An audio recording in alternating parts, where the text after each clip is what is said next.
Ahí está grabando. Bien. Hoy lo que vamos a ver son los trastornos en la piel, ¿sí? Los trastornos en la piel en realidad es, bueno, o sea, es todo un conjunto de trastornos sumamente heterogéneo que tiene como muchas aristas y que tiene como muchas cuestiones que uno tiene que ir resolviendo. Entre los trastornos de la piel yo puse de dos tipos. Algunos los puse por frecuencia, porque son muy frecuentes, y otros los puse porque son graves, ¿sí? Así que vamos a ir viendo. Uno de los trastornos de la piel más frecuentes, que es importante por la frecuencia, es el herpes zóster. El herpes zóster es un virus, que es el virus varicela zoster, que es el virus de la varicela, ¿sí? Todos deben conocer la varicela, que es una enfermedad que ocurre principalmente en los chicos, donde los pacientes tienen como unas ampollitas de agua, ¿sí? Que nada, pican mucho, se rascan y aparecen en el torso, que es un virus que desaparece solo, ¿sí? O sea, es una enfermedad que es autolimitada, que tiene algunas complicaciones, pero no demasiadas complicaciones, no demasiado frecuentes. Puede dar encefalitis, puede dar neumonitis, pero no es lo más frecuente. El herpes zóster es el mismo virus, es el virus de la varicela, ¿sí? Que ese virus lo que hace es quedar alojado en los nervios de nuestro cuerpo, ¿sí? Queda alojado en la columna, en nuestro sistema nervioso. ¿Y qué pasa? Cuando la persona tiene algún tipo de inmunocompromiso, este virus lo que hace es salir de uno de los lugares de la columna, del sistema nervioso donde está alojado, ¿sí? Y genera como si fuese los granitos de la varicela, ¿sí? Una erupción con vesículas, que las vesículas son esas ampollitas de agua que les dicen, ¿sí? Que duele en el trayecto de un nervio. Si ustedes ven esta foto que está acá, van a ver un montón de rayitas, ¿sí? Cada rayita, ¿sí? Significa que es un dermatoma. Significa que es un trayecto de un nervio. O sea, hay un nervio que ocupa cada una de todas las rayitas que hay. Y esto se divide en las dos mitades del cuerpo, ¿sí? O sea, hay un nervio para cada uno.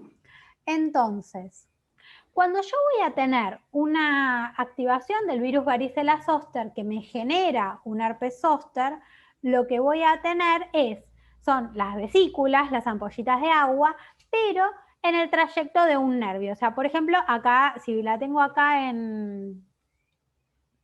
A ver, ahí me ven la puntita.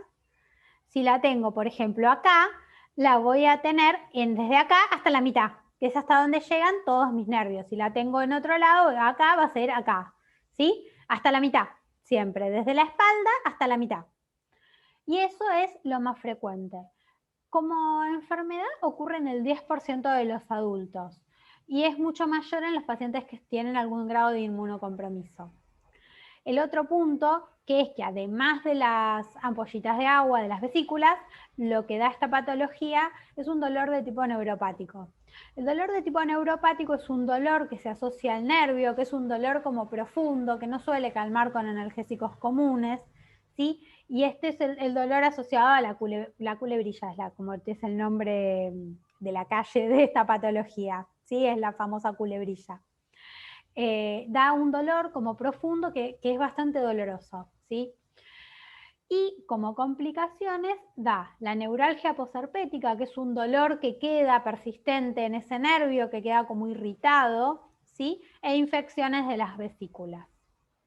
Acá les puse fotitos como para que vean, porque no es tan fácil aprender, saber estas patologías si uno no las ve. Entonces, fíjense acá.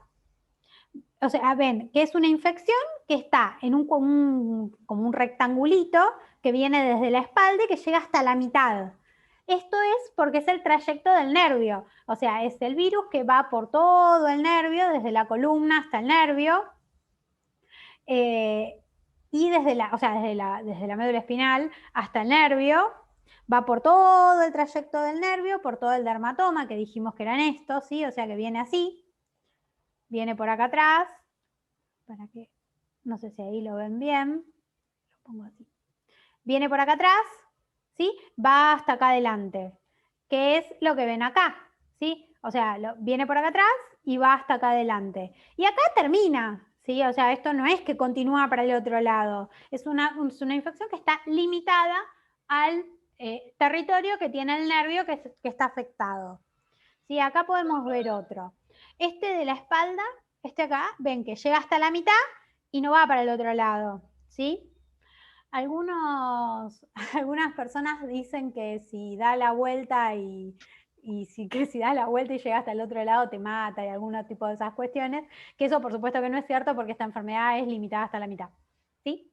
Y acá pueden ver otro más. Y acá en esta foto de acá arriba se ve perfectamente cómo son vesiculitas, ¿sí? Son todas vesículas que forma esta patología. Y ustedes piensen que estas vesículas, si se destechan o les pasa algo, se puede infectar. El tratamiento de esta enfermedad son antivirales, ¿sí? Que es aciclovir, y el otro punto importante es el tema del manejo del dolor, porque esto duele mucho. Entonces, se maneja con analgésicos, a veces necesitan analgésicos muy fuertes por el tipo de dolor que genera esta patología. Esto se lo puse para que lo... ¿Es como una quemadura, profe? No, son como vesiculitas, no se parece a una quemadura. Son vesiculitas, son como ampollitas de agua que les dicen así, es más parecido a una varicela. No sé si alguno conoce, deben conocer, chicos que hayan tenido varicela, deben haber visto. O sea, son como muchos granitos de varicela, ¿sí? Muchos granitos de varicela, pero esto tiene la piel de arriba está bien, o sea, salvo donde está la vesícula. Pero son enfermedades vesiculosas, no se parece a las quemaduras. Ahora vamos a ver otras enfermedades que sí se parecen a las quemaduras, pero no es el caso. Profe, ¿estas son las enfermedades que cuando uno se las rasca se esparcen? No, se infectan.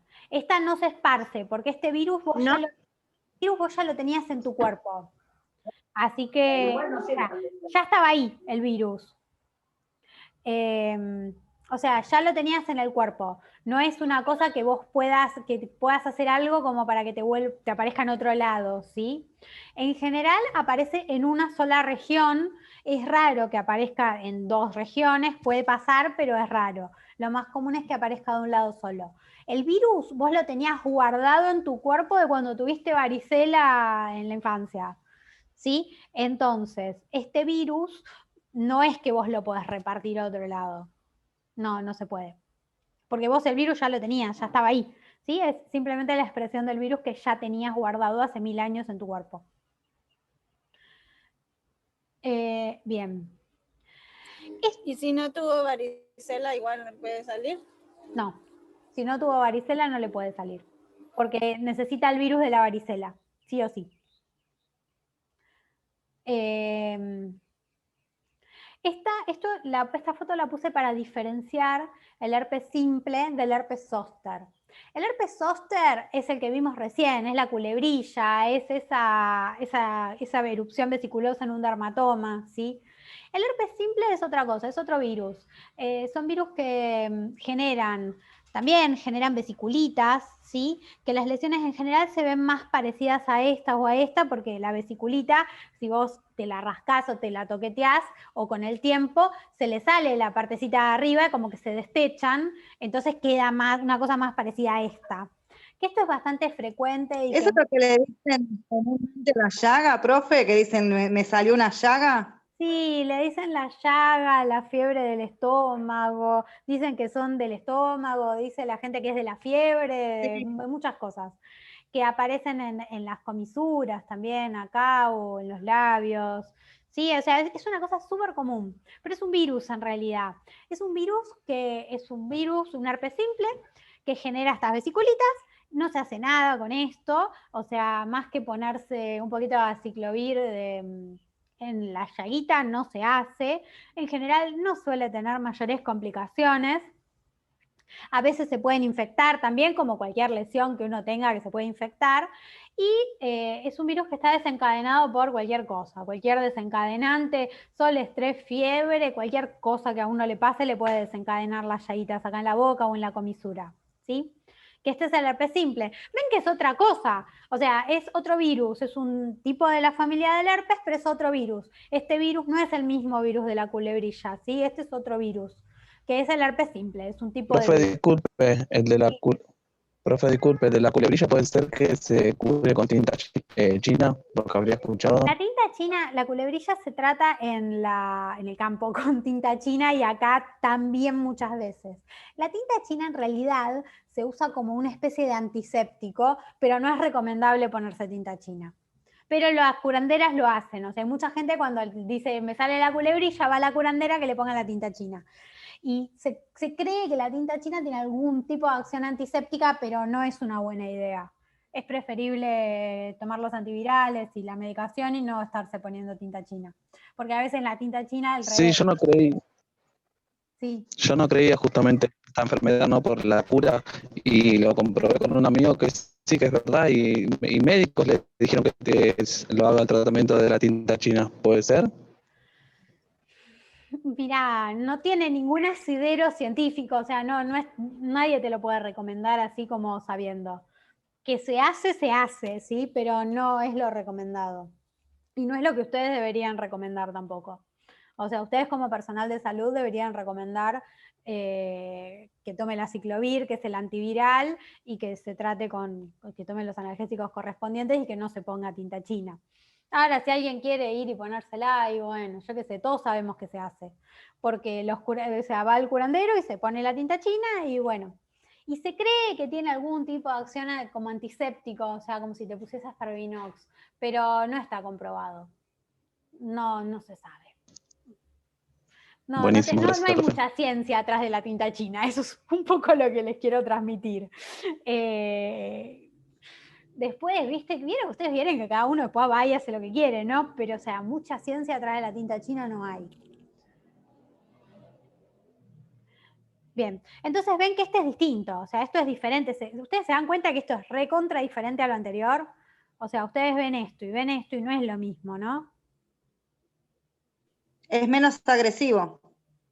O sea, ven que son vesiculitas, ven que esto es una cosa como mucho más localizada en los labios, en la boca, ¿sí? En la comisura de los labios, y que, o sea, es como una cosita como más, un poco más tranquila sería.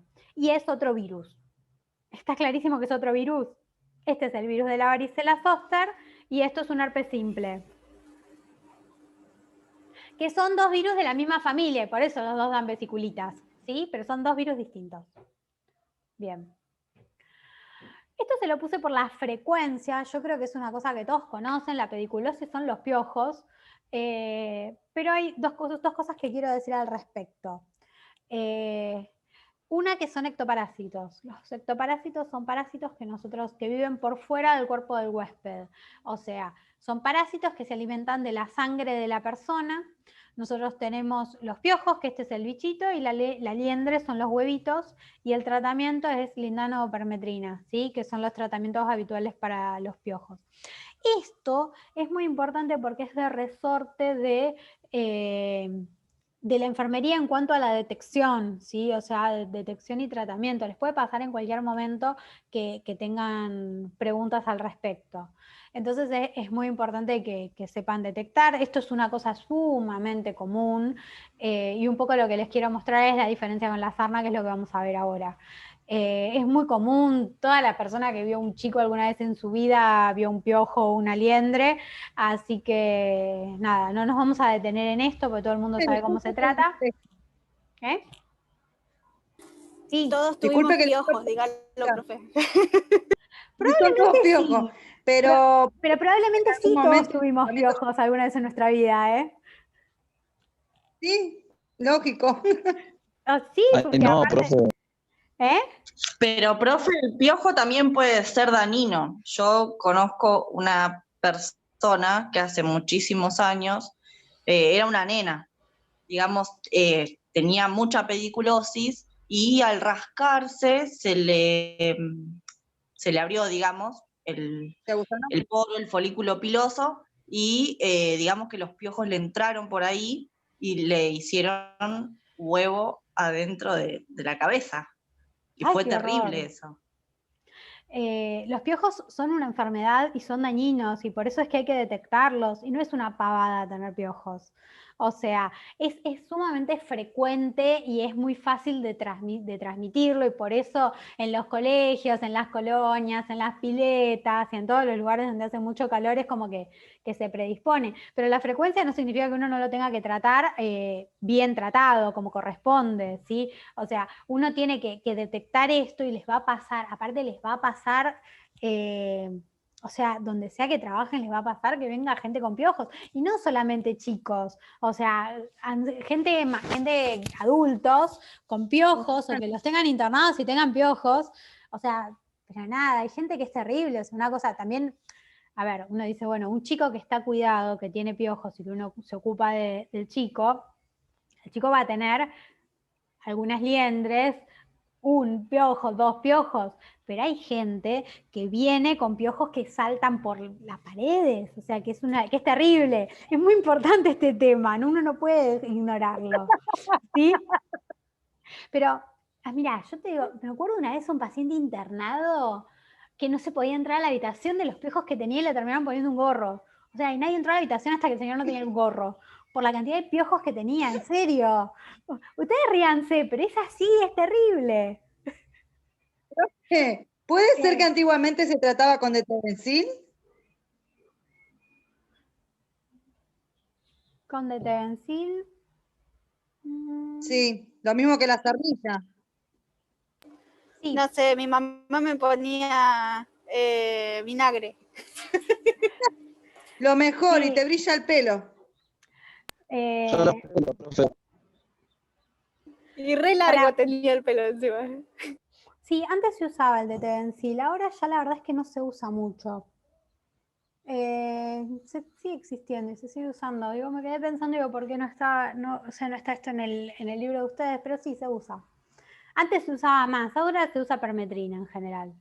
Para esto se usa Porque es muy permetrina. irritante el detensil en realidad. Por eso. Yo lo he usado cuando trabajaba como enfermera en el geriátrico y es muy irritante. Si no lo sabes usar es muy pero irritante. no se usa mucho, se usa permetrina. Eso es como lo que más se usa ahora, o ahora para la sarna ivermectina. Tampoco se usa tanto el detensil, pero se usaba antes.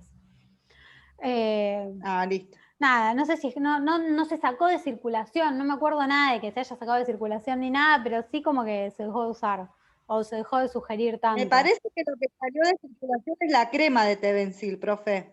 Sí, me parece que se estaba por sacar de circulación, porque es súper tendría que irritante. averiguar, pero yo no me acuerdo que se haya tipo dejado, o sea, no me acuerdo que se haya como dejado de autorizar o algo así, o sea, tipo un comunicado de ANMAT de no usar más el de Tevencil, no me acuerdo.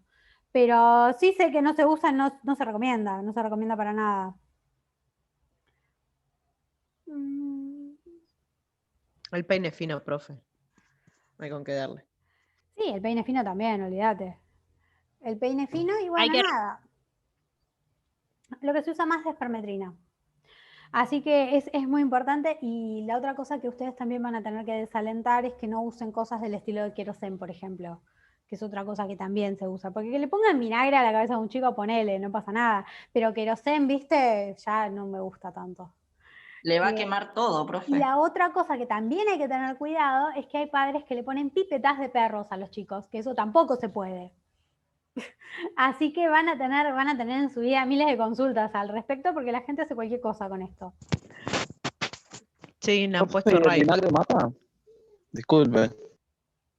De vuelta, no hay ningún tipo de evidencia, no sé, no te puedo decir nada del vinagre. No, para mí no, ¿qué querés que te diga? La verdad es que no, nada, tampoco te podría decir que le ponga vinagre. El olor seguro. Seca las liendres, eso es lo que tiene el vinagre. Pero a los piojos no los mata. Por eso, pero o sea, ¿qué evidencia hay sobre el vinagre? Ninguna.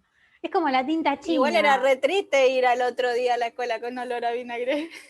Pero aparte ahora con las cosas buenas que hay para los piojos, o sea, nada, no tiene propósito el vinagre, no existe acá para este tema. En nuestra época no había cosas buenas, había vinagre nomás.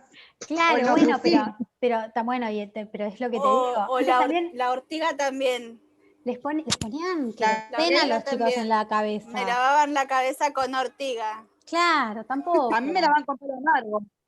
Bueno, pero por eso tampoco. Ahora hay un montón de remedios buenos y nada. O sea, no pusido cualquier otro. O sea, hay un montón que son muy buenos, que son con permetrina y andan muy bien. Y no es necesario estarle poniendo cosas raras a la cabeza de los chicos, pobres chicos. Bien. Esto es otra historia, ¿sí? Esto es sarna. Esto lo van a ver también, es bastante frecuente, ¿sí? La sarna, que es, el nombre técnico es escabiosis, ¿sí? Siempre tengan cuidado cuando ustedes dicen que una persona tiene sarna, porque en general cae mal. Es por un ácaro que se llama Sarcoptes scabiei, ¿sí? Que este ácaro es un ácaro así, que es este que está acá, que tienen acá la fotito, que es muy, muy, muy chiquitito, o sea que no se ve, pero ustedes lo que van a ver son las lesiones que produce, que en general puede producir así como tunelcitos, que son lesiones así que se ven todas como medias, así como estiraditas, y que produce especialmente lesiones entre los dedos de las manos, en las muñecas, y después se generaliza. Después, si hay una persona que tiene mucha escabiosis, tiene lesiones por todo el cuerpo. Pero uno siempre tiene que considerar como lugares de primera aparición estos espacios entre los dedos o las muñecas. Uno siempre pide que la persona le muestre esos lugares como para detectar la escabiosis. La persona desde que se contagia son 4 semanas hasta que aparecen los síntomas, da mucho prurito, mucho prurito y mayor a la noche, y el paciente va a tener las lesiones por el ácaro, ¿sí? Que son estas, y en general tiene lesiones por rascado arriba de todas estas lesiones, ¿sí? O sea, como pica mucho, el paciente se rasca. Hay 2 tipos de tratamiento. Para la escabiosis, uno es la permetrina, que en general son lociones y que es un tratamiento que en general es más localizado, y la ivermectina son pastillas que uno puede tomar. La permetrina, cuando uno lo que hace con el paciente hay un montón de medidas que es para que este bicho no vuelva a aparecer, porque este ácaro queda en la ropa también. Entonces lo que hay que hacer es guardar todo lo que se pueda guardar, todas las frazadas, las sábanas, todo en bolsas y dejarlo cerrado por 24 horas, ¿sí? Y lo que no se pueda dejar cerrado, lavarlo con agua caliente y guardar toda la ropa en bolsas. O sea, hay que hacer todo un montón de trabajo, y el tratamiento lo hace toda la familia. O sea, es todo un tema el tema de tratar de curar la escabiosis, y muchas veces pasa que es un tratamiento muy dificultoso y que vuelve a aparecer y que el paciente vuelve a tener lesiones, y tiene relación también con la higiene, con la limpieza, y esto por supuesto que es contagioso. Por la presencia del ácaro, así que esto contagia, ¿sí? Y también contagia a través de las sábanas, por ejemplo, o de la ropa. O sea que una persona también, o sea, si uno no tiene cuidado, en todos los centros de salud sí se tiene cuidado con el tratamiento de las sábanas y lo que se hace con las sábanas, pero si uno no tiene cuidado, esto se puede contagiar también a través de las sábanas, porque queda el ácaro y te vuelves a contagiar, ¿sí? Pero ven que estos sí son todas lesiones que están levantaditas, ¿sí? Son lesiones sobreelevadas, papulares se llaman, ¿sí? Son lesiones sobreelevadas, rojas, rojitas, y algunos son así. Esto que ven acá, por ejemplo, son como las tunelizaciones o microtúneles que se llaman, que es por donde va el ácaro este. ¿Sí? ¿Se ve la diferencia? Bueno, obviamente entre un piojo y la sarna se van a dar cuenta la diferencia. Pero la idea es que vayan viendo las fotos. Sí, digo. Para que puedan registrar las patologías, ¿sí? Como para darse cuenta. Esto es muy importante en particular porque contagia. La gravedad que puede llegar a tener la escabiosis es en relación a la sobreinfección de las lesiones, pero no es grave como grave, pero sí es frecuente y contagia, y aparte es muy complejo el tratamiento y hay que estar hablando mucho con la gente porque es muy difícil que la gente haga bien el tratamiento como corresponde y que toda la familia se ponga la loción de permetrina. O sea, es complejo el tratamiento porque todos se tienen que pasar la loción por todo el cuerpo, toda la familia, y hacer toda esa historia de las sábanas y guardar todo en bolsas, y lo que no, lavarlo. O sea, es como que uno nos manda a lavar toda la ropa y la gente te mira así como, vos estás loca. Es un poco así esta patología. Y después el otro tema es que si ustedes tienen un paciente, por ejemplo, que está internado y hay que tener cuidado de no estar tocando esta lesión con los guantes o no estar tocando al paciente sin guantes y después estar transmitiendo esto o contagiárselo a ustedes también. ¿Sí?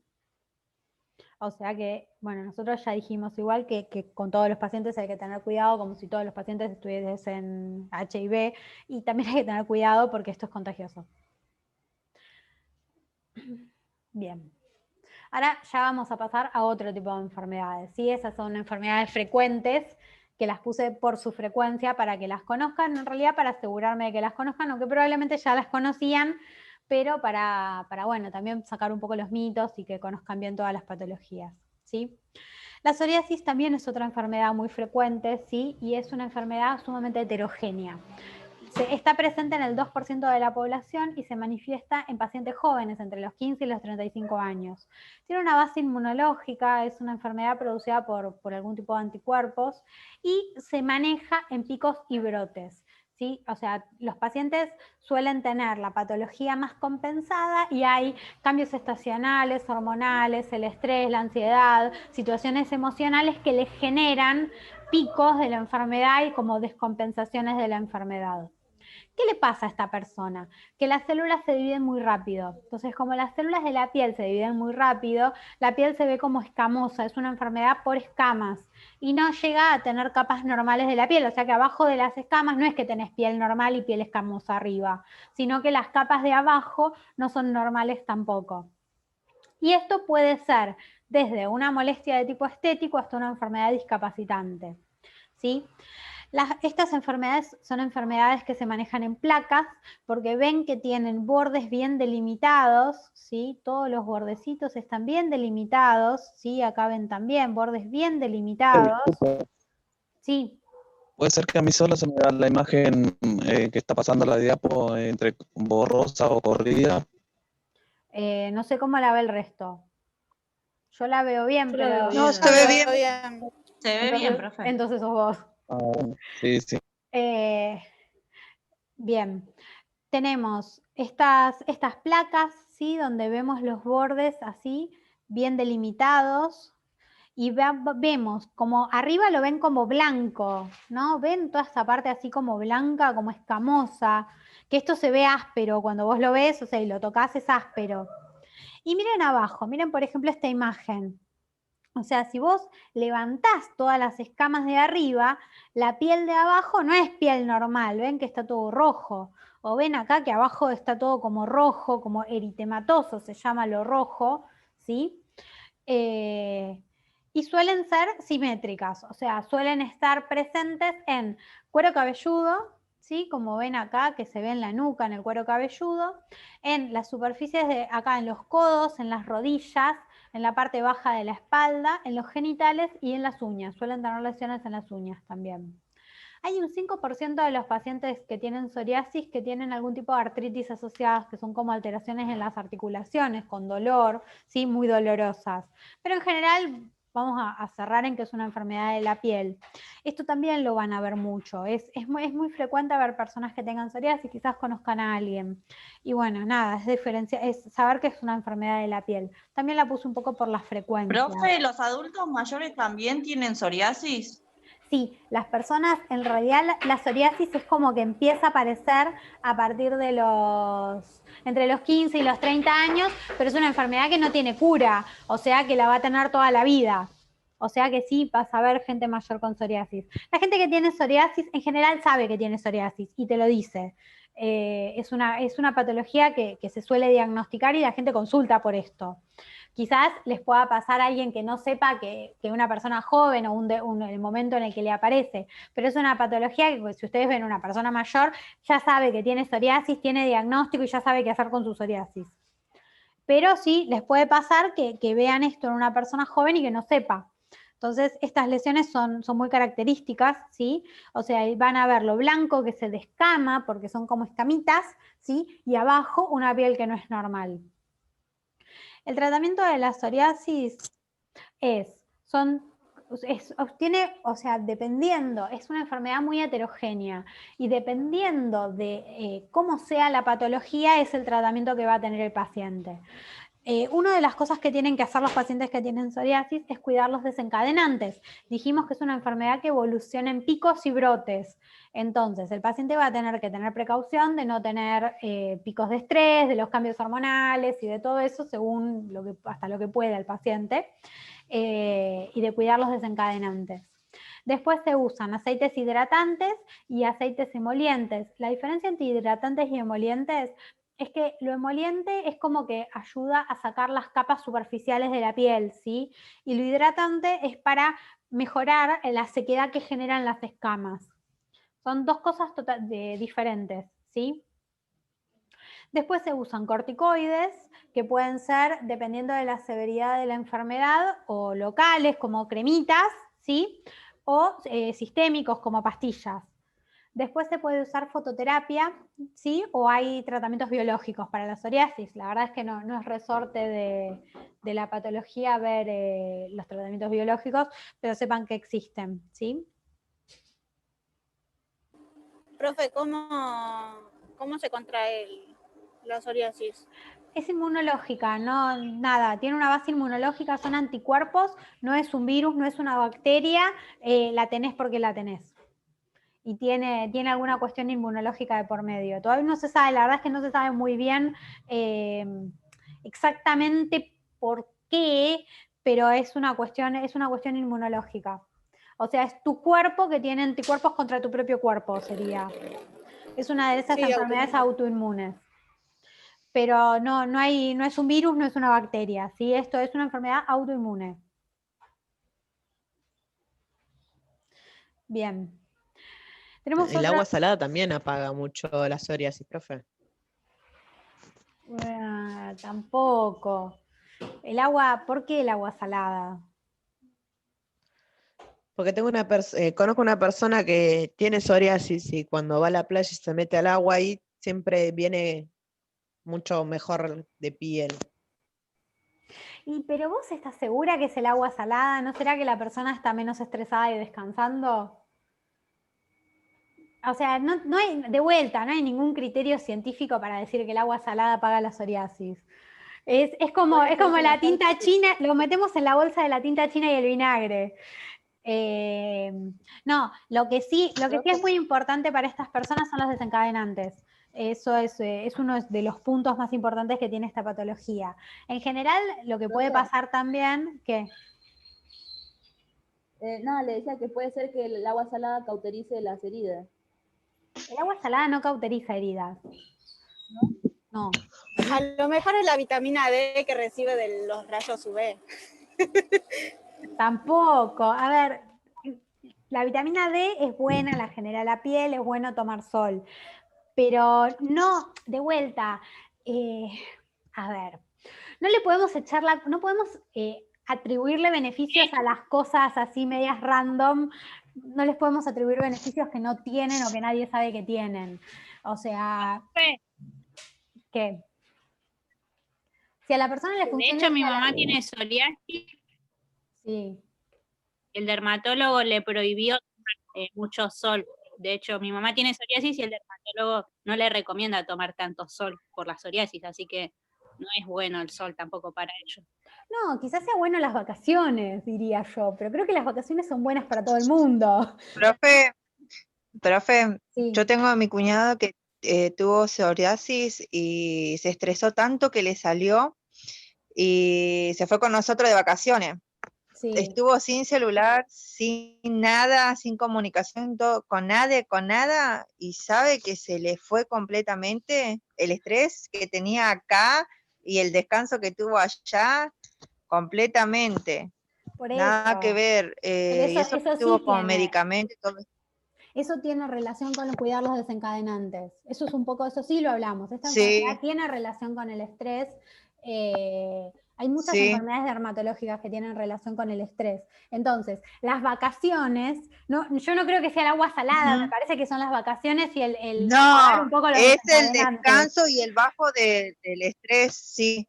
Porque yo, por ejemplo, también Yo no tuve psoriasis, pero sí cuando mi papá falleció me salió, me estresé tanto que me salió como un acné, algo parecido en el rostro y no, era por lo que yo estaba estresada, acumulando mucho estrés, aparte que tenía mi bebé, que justo también quedé embarazada cuando mi papá falleció, o sea, muchas cosas se me vino a mí y no. Estaba tan estresada que el mismo dermatólogo me recomendó que no, que bajara un poco, que me desconectara de todo. Y sí, sabe que me recuperé completamente hasta ahora. Si yo estoy estresada, me broto enseguida. Claro, pero eso es más así, o sea, y se relaciona más con el estrés que con otras cosas, eso sí, totalmente. Con respecto al sol, una cosa con respecto al sol. El sol no es bueno para nadie, ¿sí? O sea, no hay nadie al que le sea bueno el sol. El sol que se recomienda de la vitamina D, por la vitamina D, es exposición al sol, al aire libre, pero con las manos y la cara 30 minutos al día para tener vitamina D alcanza, ¿sí? O sea, tomar sol al mediodía en la playa así y quedar como un camarón no es bueno para nadie y no es bueno para la piel, ¿sí? O sea, no pensemos que, o sea, la cultura del argentino de salir a tomar sol hasta ponerse negro, eso no es bueno. Y eso no es bueno para la piel, genera cáncer de piel y genera enfermedades de la piel, ¿sí? Nosotros cáncer de piel en particular no vamos a ver porque eso lo van a ver el año que viene. Pero por eso, o sea, en realidad, si uno está expuesto al sol, debería tener un protector solar puesto, ¿sí? O sea, con factores más bien altos, tampoco un bronceador 8, sino un buen protector solar, o sea, arriba de 25 por lo menos, arriba de 15, mínimo para la vida. Y los dermatólogos también recomiendan usar protector solar todos los días de la vida de las personas, ¿sí? O cremas con algún grado de protección solar, o sea, por lo menos 15, para la vida, para estar en la calle, ¿sí? O sea que en realidad, o sea, nadie te va a recomendar nunca que vayas a tomar sol. Y que vayas a tomar sol y que te pongas como un camarón, menos todavía, ¿sí? Porque eso es muy malo para la piel. Así que hay que Disculpe, sacarle... ¿las camas solares también son malas? Y sí, porque es el mismo mecanismo. O sea, son los rayos ultravioletas, o sea, tampoco cama solar. De hecho, la cama solar es mucho peor que el sol normal. Por las dosis que tiene, ¿no? Sí, las camas solares tampoco se recomiendan. Ahora, por suerte, igual dejaron de estar de moda las camas solares y empezó a estar más de moda el cuidado de la piel y ponerse protector solar que la cama solar. Pero antes estaban muy de moda las camas solares y eso no es bueno. O sea, genera cáncer de piel de verdad. Y aparte del sol, con el tema de, me voy un poco de tema, pero con el tema de la capa de ozono, o sea, nosotros hay una capa de ozono que se está como agujereando, ¿sí? O sea, que tiene cada vez menos gases que nos protegen. Esta capa de ozono, al estar más delgada, deja pasar los rayos ultravioletas y los rayos ultravioletas queman la piel. Y es lo que genera cáncer de piel. Entonces, esto que ahora uno dice, ¿viste? Bien, ustedes habrán escuchado decir, el sol está más fuerte que antes. Bueno, el sol está más fuerte que antes significa que hay muchos más rayos ultravioletas que queman la piel, y quemarse la piel, o sea, esto cuando uno se pone rojo, por ejemplo, lo que hace es exponer a la piel a que tenga problemas en la piel, o sea, que tenga cáncer de piel.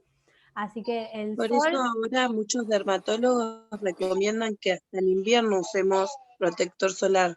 Claro, tal cual. A mí, por ejemplo, me recetan en invierno uno de 45 y en verano uno de 60. Claro. Sí, ahora se recomienda que todo el mundo use protector solar. O sea, después depende del tipo de piel de cada uno, qué número de protector solar es, depende de la piel de cada uno, pero en general, o sea, para una persona cualquiera, o sea, para el invierno, por ejemplo, con un mínimo de 15. O sea, y de ahí en adelante. Y para el verano más todavía. Después depende de la piel de cada uno, pero en general se recomienda protector solar y que la gente no tome sol. O sea, no ponerse a tomar el sol, no que no estés afuera, ¿sí? Pero no ponerse a tomar sol ahí hasta eso, hasta quedar como un camarón, lo dije muchas veces, o sea, pero eso nada, ya no se puede hacer. O sea, hay que cuidar la piel porque puede aparecer cáncer de piel. O sea, y aparte no solo cáncer de piel, también manchas, ¿sí? Lunares, y o sea, uno dice, bueno, el que le interesa mucho estar quemado o algo, o sea, sí, todo divino con estar quemado, pero después cuando tenés la piel llena de manchas tampoco te va a gustar. Así que nada, dependiendo de cuál sea el interés y las prioridades de cada uno, pero se recomienda cuidar la piel. Así que por eso, los pacientes con psoriasis tampoco les vas a mandar a tomar sol, a nadie. Pero a nadie vas a mandar a tomar sol en realidad. Bien, ¿estamos con la psoriasis? ¿Alguna otra duda? Vieron que casi todos conocen gente con psoriasis. Estas enfermedades son muy frecuentes también y todo el mundo conoce a alguien que tiene o alguna vez vio o algo. Pero es muy importante No lo verlas. conozco, profe, ¿Sí? pero sí sé que hay gente que tiene y siempre anda de mangas largas, por ejemplo. A la gente que tiene psoriasis, dependiendo cuánto tenga, pero es una enfermedad que a veces también genera, o sea, como es algo del cuerpo, a veces genera también, como que bueno, yo tengo las placas ahí en los codos, entonces se prefiere ponerse manga larga a mostrarte la psoriasis con manga corta. Claro. Eso después depende un poco de cada uno, pero hay muchas enfermedades de la piel que generan algún grado de discapacidad. A mi marido le recomendaron ácido salicílico, que es un shampoo, o también le mandan el ketoconazol. Ketoconazol, ácido salicílico, es un inmunomodulador, ¿sí? O sea, eso sirve para la psoriasis, está bien. El ketoconazol es un antimicótico, eso es otra cosa. Quizás tenga alguna otra cosa. Ese le habían mandado al principio y no le hacía nada, al contrario, le hacía peor. Y ahora con este que le cambiaron es diferente. Ellos usan todo distinto. Los shampoos, el jabón, todo. Muchas cosas no pueden usar. Tal cual. Pero es más que nada nervioso. Y aparte tienen que tener todos los cuidados con esto, si se ponen cremas, o sea, las cremas hidratantes después de la crema hidratante antes, o los aceites, después se bañan, después se ponen el emoliente, o sea, tienen todo un tratamiento que tienen que hacer. Sí, totalmente. Bien, vamos a pasar a otro grupo de enfermedades que son las enfermedades ampollosas. ¿Sí? Estas enfermedades son enfermedades graves y se las puse por lo graves que son porque no son tan frecuentes. Entonces, esta enfermedad que se llama pénfigo, esto probablemente no conozcan, ¿sí? Porque esto no es tan frecuente. Son ampollas de varios tamaños en la piel y en las mucosas también. Es una enfermedad autoinmune.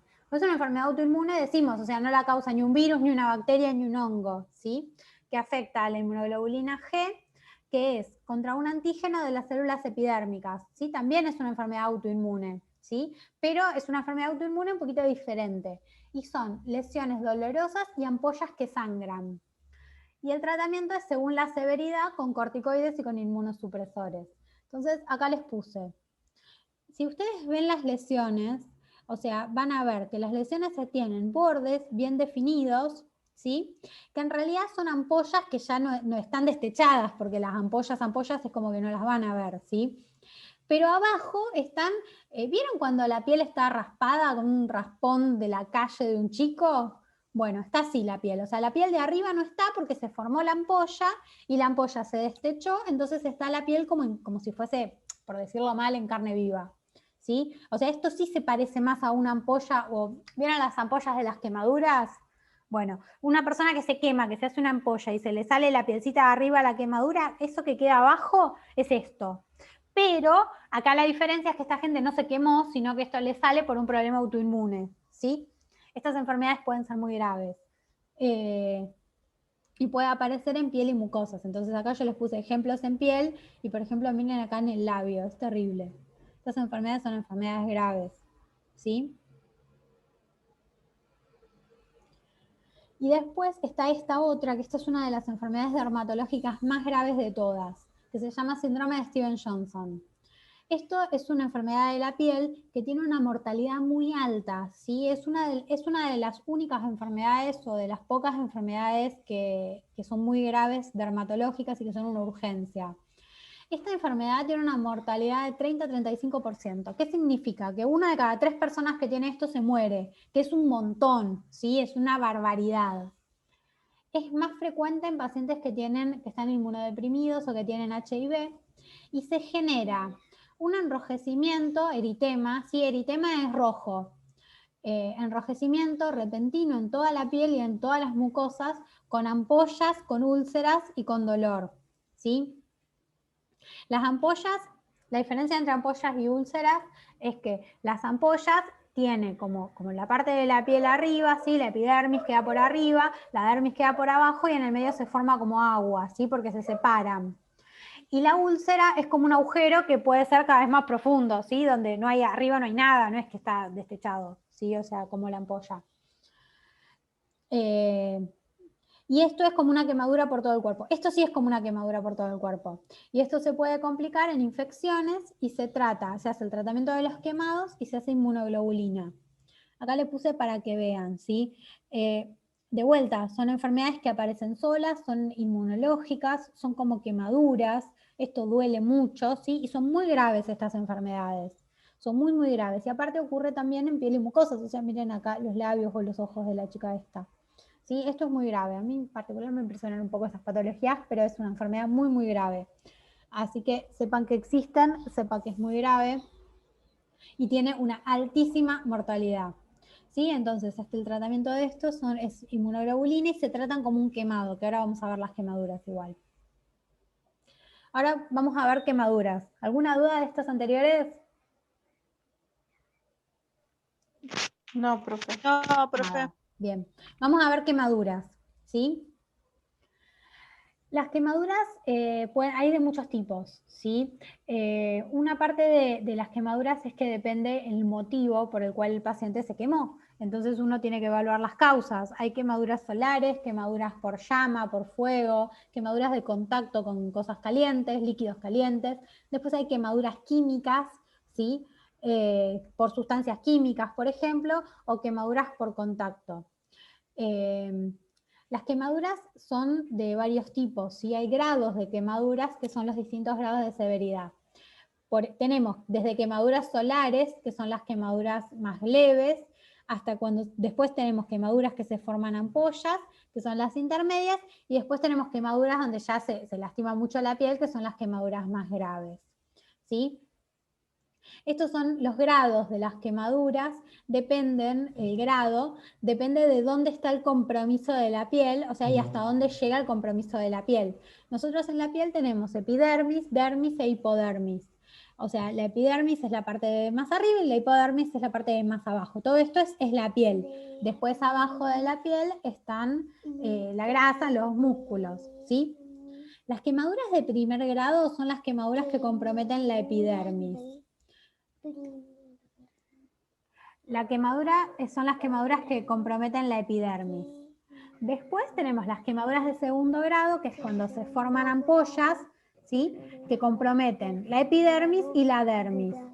Y después tenemos las quemaduras de tercer grado, que ya llegan hasta la hipodermis y muchas veces pueden llegar hasta la grasa subcutánea y al músculo también, ¿sí?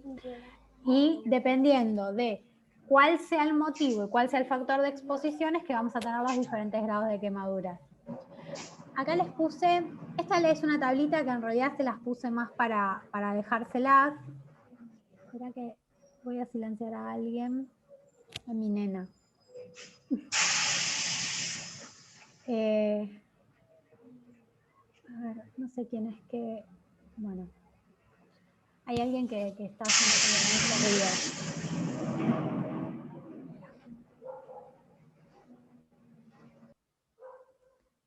Ahí está.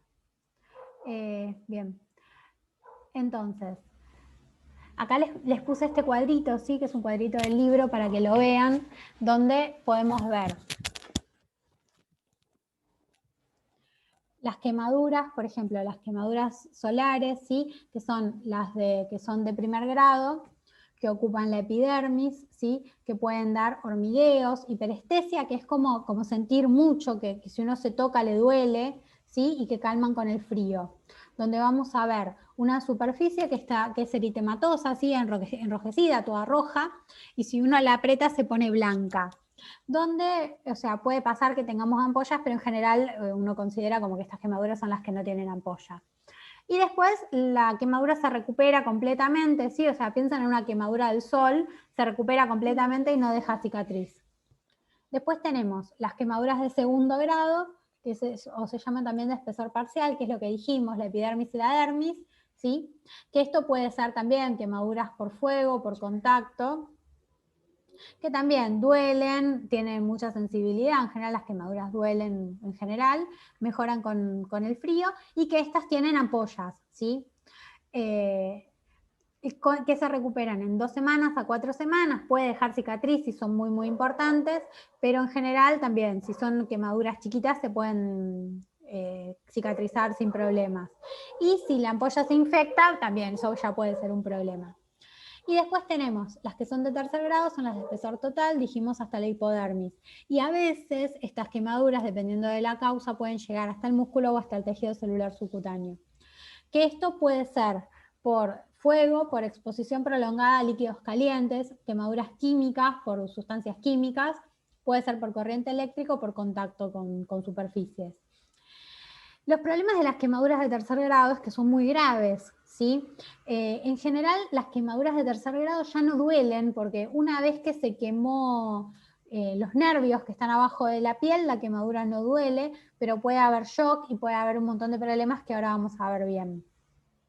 La piel puede estar blanca o puede estar quemada, carbonizada, ¿sí? O podemos ver lo que está abajo de la piel, que es la grasa o los músculos, ¿sí? Y está muy edematizada. Y además esto sí deja cicatrices, esto ya empieza a ser un problema, deja muchas cicatrices que pueden generar problemas en la función. Porque, por ejemplo, si una persona tiene una quemadura de tercer grado en el pliegue del codo, le puede pasar que tenga problemas después para mover el brazo, ¿sí? Cuando se cicatriza. Y esto puede generar pérdidas de dedos o de extremidades, ¿sí?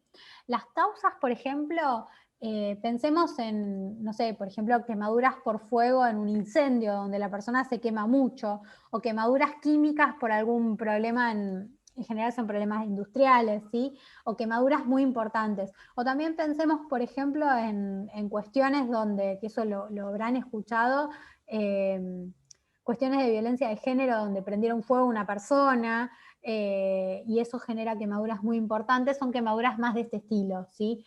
O sea, las otras quemaduras son cuestiones, no digo que esas también son cuestiones en general accidentales, pero las otras quemaduras suelen ser más leves, ¿sí? Cuando hay quemaduras muy importantes, son quemaduras de tercer grado, y esto depende de la duración de la exposición, o sea, cuánto tiempo la persona estuvo expuesta a lo que la está quemando, ¿sí? Y en cuánta superficie del cuerpo. La superficie del cuerpo se evalúa con la regla de los 9, ¿sí? O sea, el 9% es el pecho, el 9% la panza, 9% cada pierna, 4,5 un brazo, 4,5 el otro, ¿sí? Y la espalda es lo mismo, y 1% son los genitales, 4,5 la cabeza. Entonces, uno tiene que ver, con esto se saca el porcentaje del cuerpo que está quemado. Esto lo habrán escuchado nombrar en la tele, cualquier cosa, tiene el 40% del cuerpo quemado, tiene el 30%, el 20%. ¿Por qué es importante esto? Porque menos del 20% se considera una quemadura local, ¿sí? Y más del 20% se considera una quemadura sistémica, y las lesiones mayores por quemaduras, o sea, arriba del 20%, son muy graves. O sea, 20%, 20% es un montón, ¿sí? Porque ustedes piensen, o sea, no sé, 20% piensen en el pecho y la espalda, ¿sí? O las dos piernas de los dos lados, o sea, es, no sé, las dos piernas, o sea, o de un lado, pero son quemaduras muy importantes. O sea, esto es de cada lado, ¿sí? Esto es de este lado, las piernas es de cada lado, ¿sí? O se considera también, se puede considerar las palmas, o sea, la palma de la mano sin los dedos es un 0,5%, la palma de la persona, ¿sí? Más o menos eso, y se calcula la superficie, que esto se calcula a ojímetro, porque no hay una... O sea, o con la regla de los 9 o a ojo, con la palma de las manos, pero es más o menos como para darse una idea de la severidad de la quemadura. ¿Sí? ¿Esto se entiende? Esto habrán escuchado en general, es bastante frecuente cuando hay problemas importantes que digan en la tele, y tiene el tanto porcentaje del cuerpo quemado, es como que es bastante frecuente de escuchar. Bien. ¿Cómo pasa el tema de las quemaduras? O sea, ocurre por transferencia de calor de un sitio a otro, ¿sí? esto se destruye el tejido porque se desnaturalizan las proteínas, ¿sí? Se desnaturalizan, básicamente voy a decir una palabra horrible, pero es porque se cocinan, y así se desnaturalizan las proteínas y pierden su función. Se puede destruir también las mucosas de las vías respiratorias. Esto es muy importante porque lo que puede pasar es que, por ejemplo, si hay un incendio en una casa, no sé, en una casa o en cualquier lado, y hay un incendio y la persona estuvo inhalando humo que estaba muy caliente, lo que puede pasar es que tenga quemada las vías respiratorias, ¿sí? O sea, hasta los pulmones por inhalar, bueno, el monóxido de carbono del incendio, pero aparte por el aire caliente se pueden quemar también los pulmones y las vías respiratorias. Y esto puede causar mucho problema, ¿sí? O sea, a veces con las quemaduras lo que pasa es que uno no le da la magnitud que tiene a las quemaduras muy importantes, porque piensa como que es la piel, o sea, la parte de afuera, pero no es la parte de afuera, es también el compromiso sistémico que genera tener toda esta quemadura. ¿Qué pasa con la quemadura? La quemadura genera mucho edema, y con el edema que genera la quemadura, lo hinchado, es que se pierde mucho líquido. Se pierde mucho líquido por el edema que genera la quemadura, y además porque como esa piel no es piel que esté sana, esa piel también pierde mucho líquido porque genera como agua. Entonces se genera una pérdida de líquido muy importante que puede generar hasta hipovolemia, ¿sí? hasta un shock hipovolémico, ¿sí? en quemaduras mayores, ¿no? Por supuesto. Que además, pensemos, que esa piel que estaba toda destechada, que uno tiene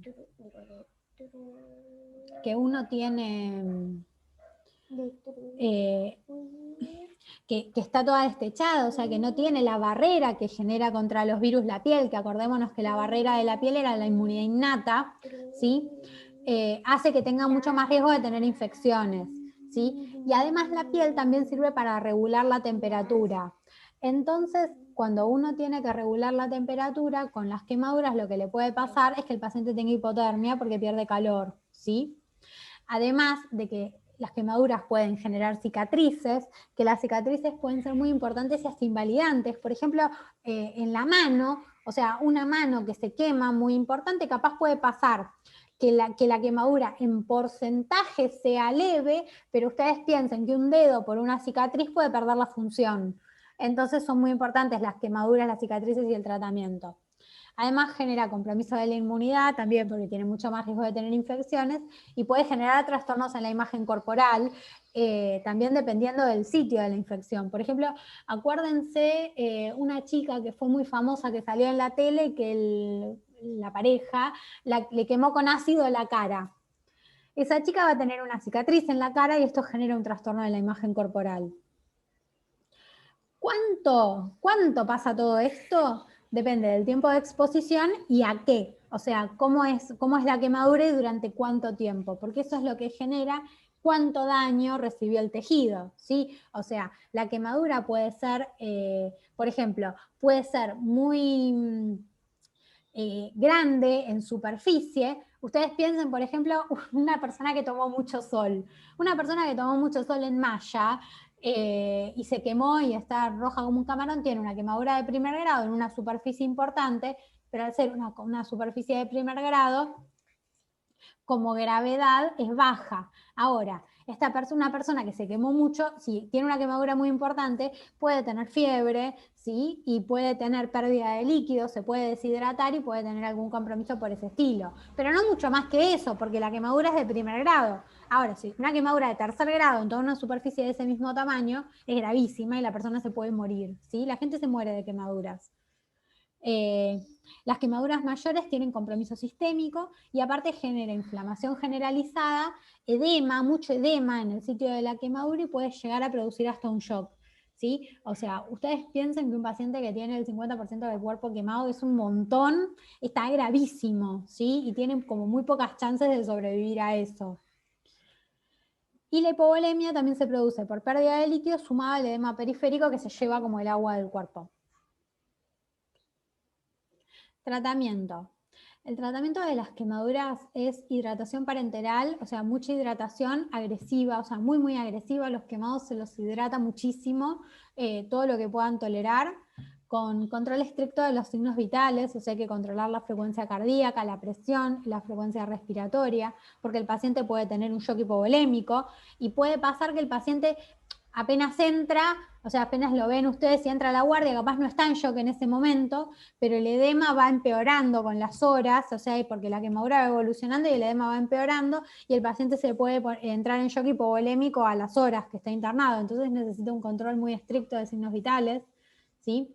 Hay que controlar el medio interno, el sodio, y además, cuando hay mucha destrucción de células, que ocurre en las quemaduras muy importantes, empieza a aumentar el potasio y el paciente puede tener problemas de potasio, así que hay que controlar mucho el medio interno.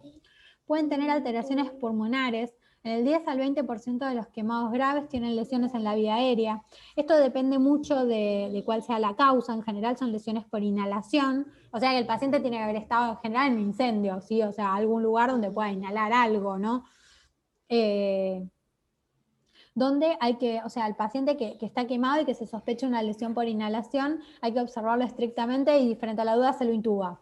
O sea, antes de que tenga algún problema se lo intuba. Y se le controla cómo está su función pulmonar.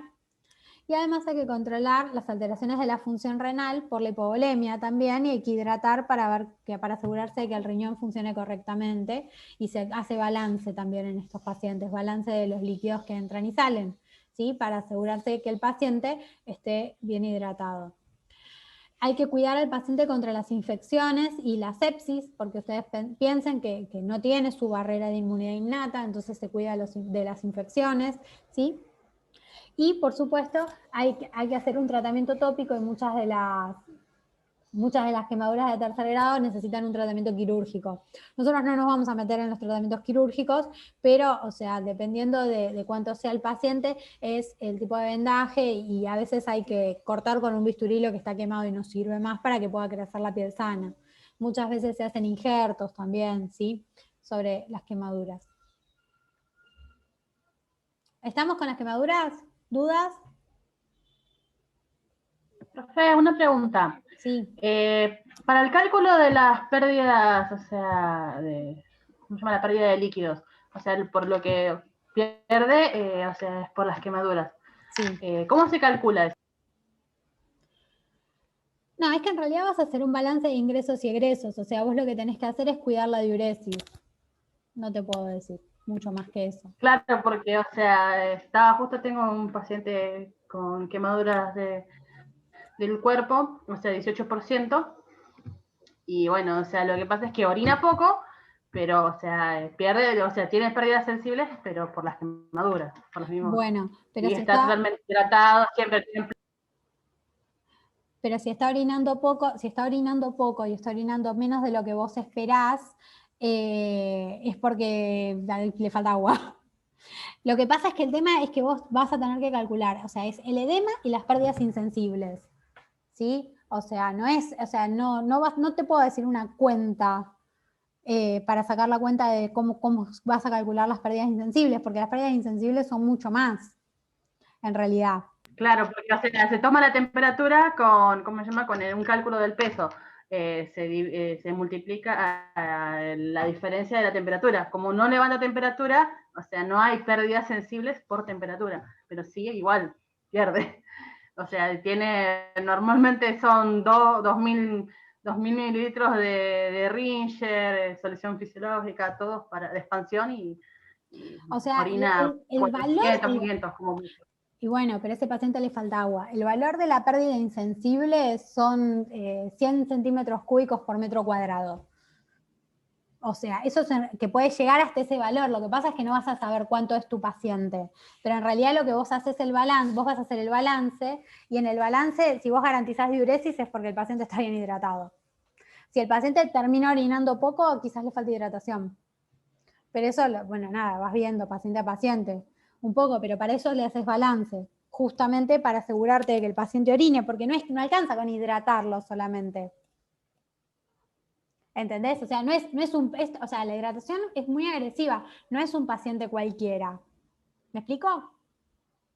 Sí, o sea, olvídate que está todo, cada 2 horas es una expansión de 1000, y, o sea, está totalmente, o sea, tienen las vías respiratorias aérea quemada.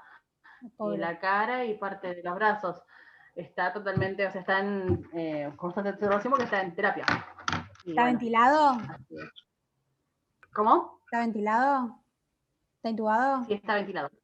Sí, está intubado, sí. Y sí, porque está bien, o sea, son las lesiones por inhalación que vos considerás, o sea, preferís intubarlo. Y si vos sacás la cuenta de qué porcentaje del cuerpo tiene quemado, te vas a dar cuenta que tiene, o sea, que son lesiones mayores, porque son 2 brazos. Mirá, si ustedes sacan acá la cuenta, o sea, los 2 brazos así son 9, tendrías que sacar la cuenta de cuánto tiene quemado.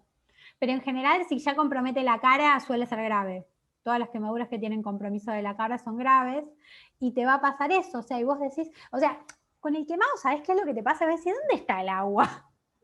O sea, le pusiste un plan. Exactamente, es lo mismo eso. ¿Por dónde sale y cómo la calculo si estamos hidratándolo constantemente? Tal cual, pero a ver, vos capaz le pusiste un plan re amplio y le pasás 6 litros de agua por día, y a veces es poco, porque las pérdidas insensibles son terribles, son importantes. O sea, en general, para que se den una idea, las pérdidas insensibles de una persona común son más o menos entre 15 y 20 centímetros cúbicos por metro cuadrado.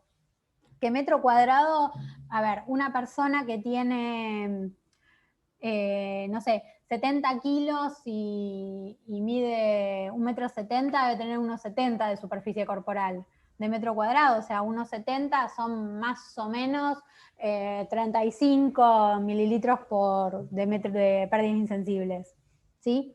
En cambio, y esta persona puede tener son como 3, 4, como hasta 5 veces más los quemados. O sea que te puede pasar que te quedes corto y vos decís, pero ¿y el agua dónde se fue?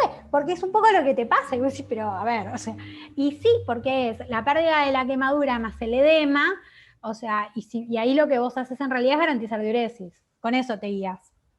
¿Cuánto? Porque las pérdidas insensibles se vuelven muy difíciles de calcular. Claro, hasta por ahí nomás, solamente el cálculo de la orina y la pérdida insensible, que es el cálculo ese. Pero claro. nada más, y Pero no da realmente lo que pierde por la cantidad de líquido que ingresa y no. Si tu paciente está orinando poco es porque le falta agua. Después hay que ver si la tolera, su corazón, hay que ver todo un montón de otras cuestiones, ¿no? Pero en general si orina poco es porque el líquido es insuficiente.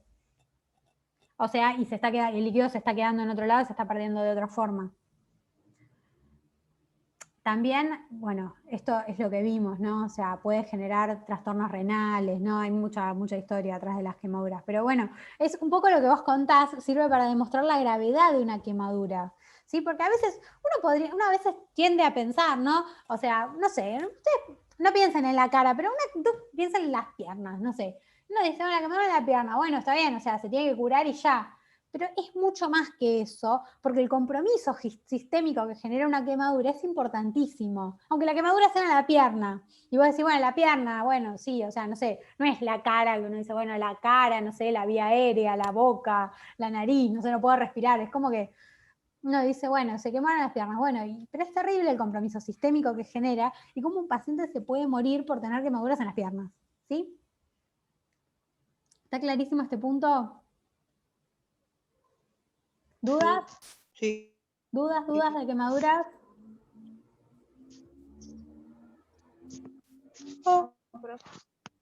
¿No? Bueno. Vamos a ver úlceras por presión.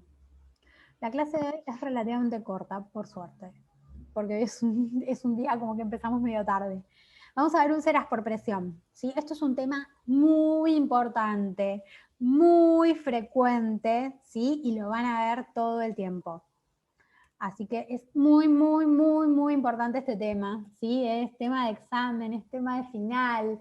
¿Cómo más les puedo decir que es muy importante saber esto, no? Bien, las úlceras por presión o escaras son áreas circunscriptas de tejido blando, o sea, que ocurren en la piel, por supuesto, necrótico, que se pudre básicamente, que se presenta por presión prolongada en la piel. ¿Sí? Por eso se llaman úlceras por presión. Son úlceras que se producen justamente por presión prolongada en la piel. Esto ocurre en pacientes críticamente enfermos, en pacientes postrados, en pacientes que tienen disfunción motora o disfunción sensorial. ¿sí? Hay algunos factores que favorecen el tema de las úlceras, que es, por ejemplo, tener atrofia muscular, disminuciones del estado nutricional, alteraciones de la humedad de la piel, problemas de perfusión cutánea o edad avanzada. Profe, se ve re fea la imagen. Se ve horrible la imagen. ¿Vos sola la ves fea o alguien más? No, se ve bien. la imagen. Sos vos. Se ve bien. Bien. Las úlceras por presión ocurren en los lugares de apoyo, ¿sí? ¿Qué pasa con la úlcera por presión? Ahora igual vamos a ver un poco mejor, pero las úlceras por presión, pensemos en los capilares que tiene la persona, pensemos en los vasitos capilares. Cuando yo tengo, cuando la presión de la cama o donde está apoyado el paciente genera presión sobre la piel mayor a los vasitos capilares, ¿sí? Esta presión lo que hace es que la piel no le llega sangre, no le llega oxígeno y se hace un agujero, se hace una úlcera. Entonces, ¿dónde ocurren las úlceras por presión? Ocurren en los sitios de decúbito, en los lugares de apoyo, ¿sí? Uno de los sitios más frecuentes es el sacro. Después son frecuentes en los talones, son muy frecuentes. Estos son como los más frecuentes. Y después depende un poco de la persona, pero puede ocurrir en todos los sitios de apoyo, en los codos, en los omóplatos, en la cabeza, en las costillas, en los cóndilos, en los malleolos, en los dedos, en las rodillas, dependiendo de cómo esté apoyado el paciente, ¿sí?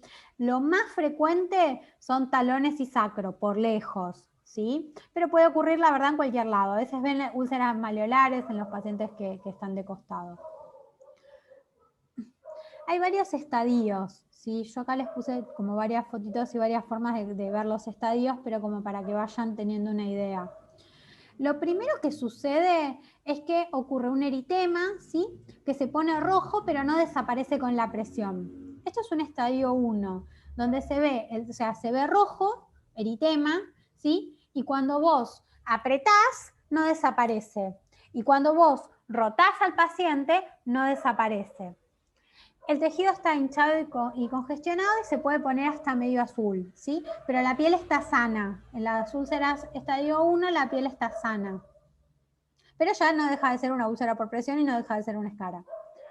Después, en el estadio 2, ocurre la rotura de la piel y se hace una ampolla, ¿sí? O algo muy superficial, que son úlceras que en general drenan, ¿sí? Sueltan líquido y tienen algún tipo de engrosamiento.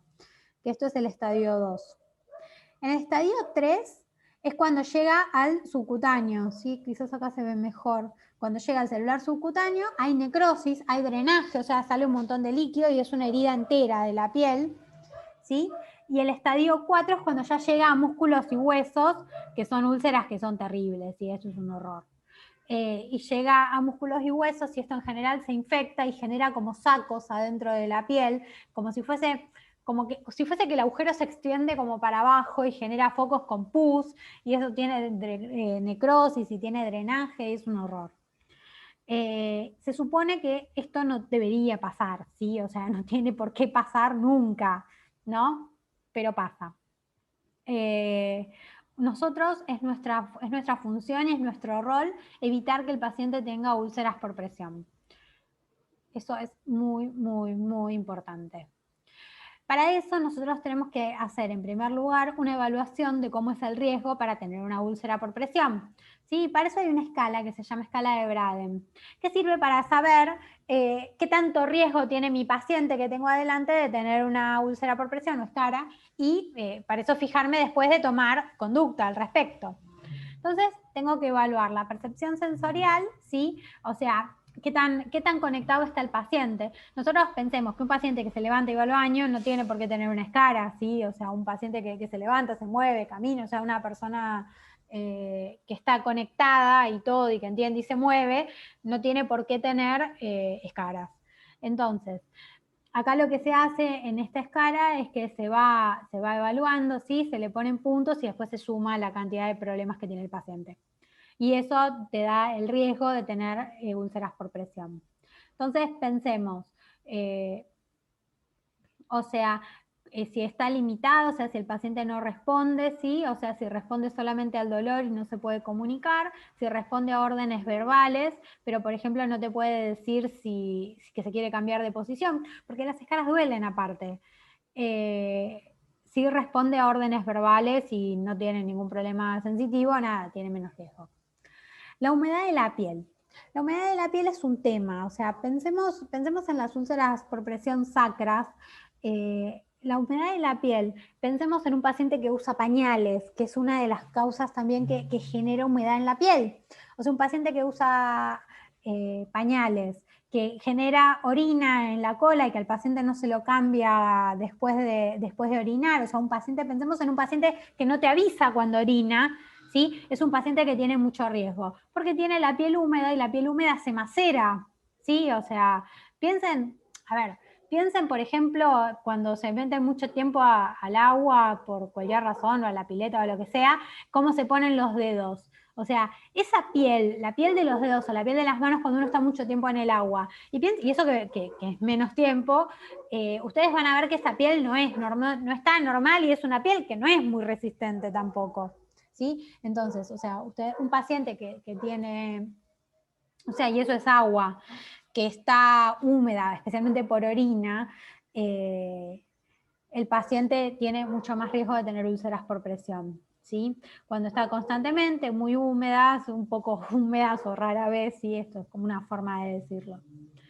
Después, el grado de actividad física. Pensemos que un paciente que está postrado en la cama tiene muchísimo riesgo de tener úlceras por presión, muchísimo, o postrado en la silla cuando no puede caminar, o un paciente que camina poco y un paciente que camina mucho, ¿sí? Un paciente que camina suficiente tiene poco riesgo de tener úlceras por presión. Y un paciente que está postrado, muchísimo.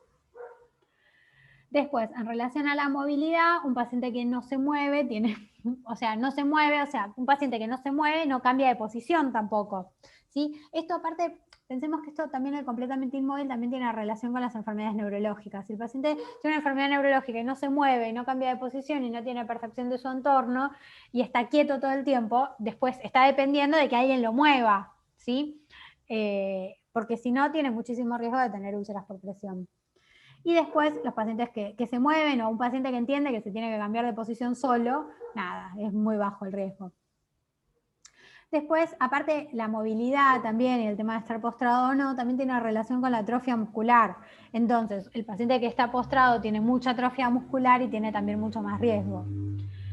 La nutrición. La nutrición también es muy importante porque la nutrición genera la cantidad de proteínas que va a comer una persona, ¿sí? O sea, y la cantidad de calorías que come, y el paciente que es un paciente que está bien nutrido tiene mejor calidad de la piel, mejor calidad de sus músculos, ¿sí? Y tiene mucho menos riesgo de tener problemas de úlceras. También un paciente que tiene una nutrición muy mala, que en general tiene algún tipo de relación con la causa de la nutrición muy mala. O sea, si ustedes piensan, por ejemplo, que muchas veces van a ver gente anciana con trastornos neurológicos postrados y que la alimentación es mala, si eso lo van a ver muy frecuentemente, tiene altísimo riesgo de tener escaras. Después, el tema de las fricciones y sellamiento. Si el paciente tiene suficiente fuerza para moverse, tiene menos riesgo, y si el paciente no se mueve y hay que estarlo asistiendo, también lo que le puede pasar es que al paciente, al tratar de moverlo, se lo arrastre, ¿sí? En vez de levantarlo con técnicas. Ustedes van a aprender técnicas para, por ejemplo, mover a los pacientes, que eso lo van a ver en prácticas, o sea, de cómo usar la salea, ¿sí? Que es la sábana esa que está abajo de la cama, cómo usar la salea, cómo mover a un paciente, cómo girarlo, cómo rotarlo, que eso tiene cuestiones técnicas, porque si uno al paciente lo arrastra, o por ejemplo, ustedes quieren subir a un paciente que no se mueve o tiene problemas más arriba de la cabecera de la cama, porque a veces los pacientes se bajan y uno lo quiere subir. Al paciente no se lo puede arrastrar por la cama porque tiene riesgo de generar fricción y que el paciente se escare, o una escara que estaba en un estadio 1 de pronto se te vuelve un 2 porque lo arrastraste por la sábana, ¿sí? Entonces es muy importante el tema de tener esos cuidados y esas precauciones. Bueno, esto es un poco lo que acabo de decir. Acá igual lo tienen todo bien explicado, que es cada cosa. Pero la idea es que uno pueda evaluar el riesgo. Bien, entonces, ¿qué es importante de todo esto? Hay que evaluar el riesgo de alteración de la integridad de la piel, ¿sí? Esto es muy importante. El alivio de la presión. Al paciente hay que rotarlo, o sea, más o menos en general cada 4 horas al paciente hay que rotarlo, algunos pacientes cada 2 horas, los que tienen mucho riesgo, especialmente el paciente que no se mueve. Y hay que tratar de que al paciente no se le formen escaras directamente, o sea, cuando ya se le formó la escara es tarde, cuando ya se le formó la escara estamos llegando tarde, así que hay que tratar de evitar que esto suceda.